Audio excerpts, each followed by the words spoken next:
भारतात टोटल 169 करोडपती आहे. 58 करोडपती हे गुजराती आहे. म्हणजे प्रत्येक 3 करोडपतीमध्ये एक गुजराती आहे.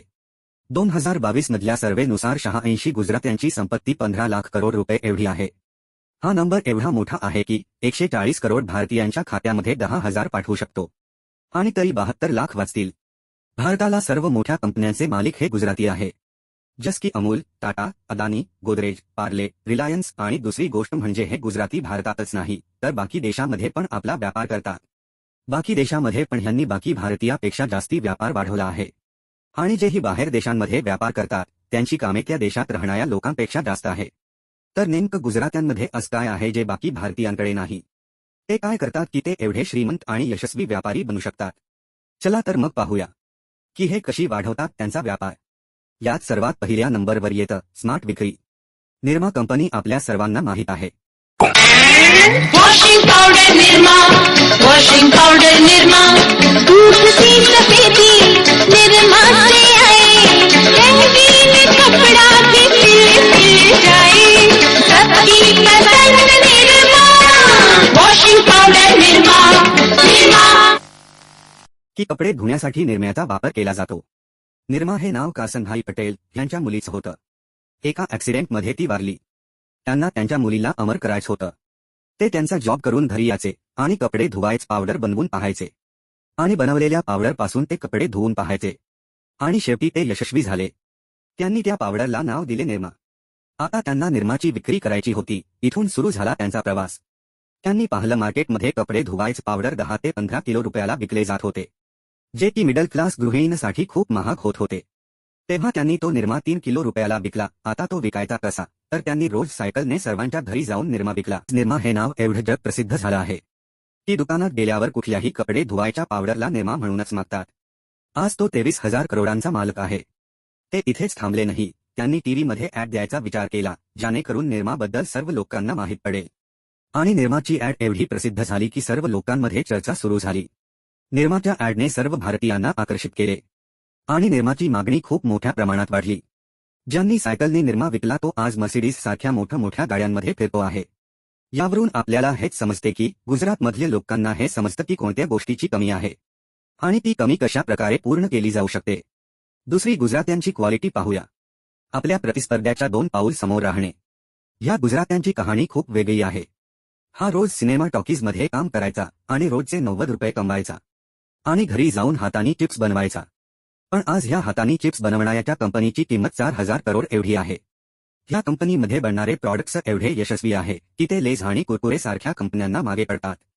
आणि ही कंपनी आहे भारतातली सर्वात यशस्वी आणि सर्वात जास्त प्रचलित असणारी बालाजी कंपनी.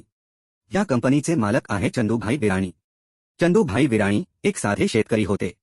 त्यांनी आपली शेतीची जागा विकली आणि शेतीचे औषधं विकायला सुरुवात केली. त्यांना वाटलं की आपण शेतकरी असल्यामुळे आपल्याला हा व्यवसाय चांगल्या प्रकारे चालवता येईल. पण असं झालं नाही. त्यांना ह्यामध्ये खूप धोके मिळाले आणि त्यांचा हा व्यवसाय बंद पडला.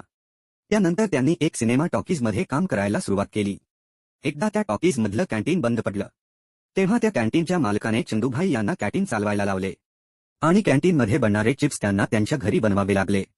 ते रोज त्यांच्या भावासोबत चिप्स बनवायचे आणि टॉकीजमध्ये विकायचे. हळूहळू त्या चिप्सची मागणी एवढी वाढली की आजूबाजूच्या दुकानातील दुकानदार टॉकीजमधल्या कॅन्टीनमध्ये यायचे, चिप्स विकत घ्यायचे आणि त्यांच्या दुकानात जाऊन विकायचे. ते चिप्सची किंमत तर कमी करू नव्हते शकत तर त्यांना यावर उपाय सुचला. किंमत तीच माल जास्त, जे मार्केटमध्ये चिप्सची किंमत आहे तेवढ्याच किमतीत जास्त चिप्स विकायचे. पण एवढे सगळे चिप्स हातांनी बनवून विकणे कठीण जात होतं. तेव्हा त्यांनी ठरवलं की आपण कॅन्टीन सोडून स्वतःची कंपनी काढायची. हे त्यांनी ठरवलं आणि 50 लाख लोन बँकेकडून काढलं. तेव्हाचे 50 लाख म्हणजे आताचे 18 करोड. जसा यांनी विचार केला तसं व्हायला लागलं. माल वाढवल्यामुळे प्रॉफिट कमी होता पण तेवढ्या किमतीत जास्त, त्यामुळे त्यांचा चिप्सची मागणी आणखीच वाढू लागली. त्यांनी आधी गुजरातमध्ये 90% आपला व्यापार वाढवला आणि मग हळूहळू महाराष्ट्र, राजस्थान, मध्य प्रदेश, गोवा आणि आता संपूर्ण भारतात यांच्या 65% कंपन्या आहे. या कहाणीमधून आपल्याला हे समजतं की समोरच्या उद्योजकापेक्षा आपण कसं समोर राहायला पाहिजे, ज्यामुळे आपल्या मालाची मागणी जास्त वाढेल. जेव्हा सर्व हातांनी चिप्स बनवायचे तेव्हा त्यांनी मशीनने चिप्स बनवून चिप्सची क्वांटिटी वाढवली, त्यामुळेच त्यांना तेवढ्याच किमतीत जास्त सप्लाय करणे शक्य झाले. तिसरी गुजरात्यांची क्वालिटी म्हणजेच आपल्या कुटुंबियांना सोबत घेऊन चालणे.